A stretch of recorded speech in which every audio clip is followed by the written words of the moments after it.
নমস্কাৰ মই প্ৰিয়ংকাই নতুন এটা ভিডিঅ' মাজলৈ আপোনালোকে সকলোকে স্বাগতম জনালোঁ বতৰ ডাৱৰীয়া এফালে মাংস খাবলৈ মন গ'ল খাচী মাংস অলপ লৈ আহিলোঁ তাকে মই কেনেকৈ বনাইছিলোঁ তাকে আপোনালোকৰ মাজলৈ আগবঢ়ালোঁ ভিডিঅ'টো ভাল পালে লাইক কমেণ্ট আৰু শ্বেয়াৰ কৰিব বুলি আশা ৰাখিলোঁ মাংসখিনিত মই নেমু টেঙা ৰস অলপ সানি লৈছোঁ ধুনীয়াকৈ যিকোনো মাংস ৰন্ধা আগতে মই নেমু ৰস আৰু নেমু ৰস নাথাকিলে মই ভিনেগাৰ ইউজ কৰোঁ আজি ঘৰত যিহেতু নেমু টেঙা আছিলে গতিকে তাৰে ৰস অলপ সানি লৈছোঁ এফালে বিলাহী আলু পিঁয়াজ কাটি লৈছোঁ মাংসখিনিত লাল মিৰ্চ পাউডাৰ অলপ সানি লৈছোঁ বৰ বিশেষ দিয়া নাই যিহেতু বেটাও খাব আৰু এইফালে আদা নহৰু পেষ্টৰ লগত মই ইলাচি লং জালুক গোটা ধনিয়া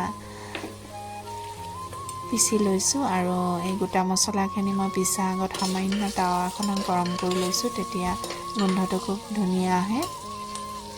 পিঁয়াজখিনি তেলখিনি গৰম হোৱা দি দিলোঁ আৰু পিঁয়াজখিনি প্ৰায় ৰঙচুৱা হোৱালৈকে ভাজিব লাগে যিকোনো মাংস বনোৱাৰ আগত তেতিয়া চব্জিখন ভাল হয় আৰু খাবলৈ এইফালে হালধি দিছোঁ পিঁয়াজখিনি এনেকৈ প্ৰায় 10 মিনিটমান ভজাৰ পিছত পিঁয়াজৰ যেতিয়া ৰং আহিব তেতিয়া মাংসখিনি এড কৰি দিলোঁ মই এইফালে মেৰিনেট কৰি থোৱা আজি বৰ বেছি সময় মই মেৰিনেট কৰা নাই মাংসখিনি 5 মিনিট 10 মিনিটৰ ভিতৰতে মই দি দিছোঁ কুকাৰত বনাইছোঁ টাইমটো কম বাবে আৰু এইফালে তেজপাত দিলোঁ আৰু এইফালে কি হ'ল আজি মই বিলাহীখিনি পিঁয়াজৰ লগত দিম বুলিয়ে কাটি থৈছিলোঁ কিন্তু মাৰ লগত ফোনত বিজি থাকোঁতে পাহৰি থাকিলোঁ অলপ পিছত দিছোঁ আপোনালোকে আগত দিলেই ভাল হয় মই প্ৰায় আগতে দিওঁ কিন্তু আজি মোৰ ভুলবশতঃ থাকি গ'ল এইফালে আলু দি দিলোঁ আৰু এইফালে নহৰু এটা গোটা ধুনীয়াকৈ ধুই মেলি এতিয়া মাংসখিনি এড কৰি দিলোঁ গোটা নহৰু দি মই এনেকৈ প্ৰায় ছাগলী মাংস খাই ভাল লাগে আৰু ইয়াত দিয়া নহৰুটো খাবলৈ টেষ্টটো ভাল হয় খাই চাব আপোনালোকে যদি খাই পোৱা নাই এনেকৈ মই খুব ভাল পাওঁ কুকুৰা মাংসটো এনেকৈ গোটা নহৰু দি খাব পাৰি মই মাজে সময়ে বনাই খাওঁ কেতিয়াবা মই কুকুৰাৰ ৰেচিপিটো এনেকৈ গোটা নহৰু দি ৰন্ধা আপোনালোকক দেখুৱাম আৰু এইফালে তৈয়াৰ হৈ গ'ল আজি মোৰ গোটা নহৰু দি ৰন্ধা খাচী মাংস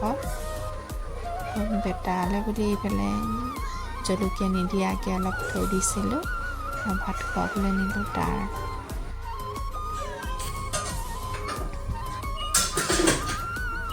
বেটি স্কুলৰ পৰা আহি পেলাই আমি দুয়োজনী ভাত খাবলৈ বহিলোঁ এইফালে মোৰ ছাগলী মাংস ৰেডি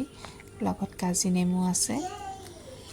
মাংসৰ লগত টেঙা নাখালে ভালেই নালাগে গতিকে টেঙা 2 পিচ কাটি ল'লোঁ আমি দুয়োজনীয়ে খাবলৈ খুব টেষ্টি আছিল Thanks for watching my video lastly. See you again in my next vlog. Love you all. Bye bye. তেতিয়ালৈকে হাঁহিৰে থাকক সুখেৰে থাকক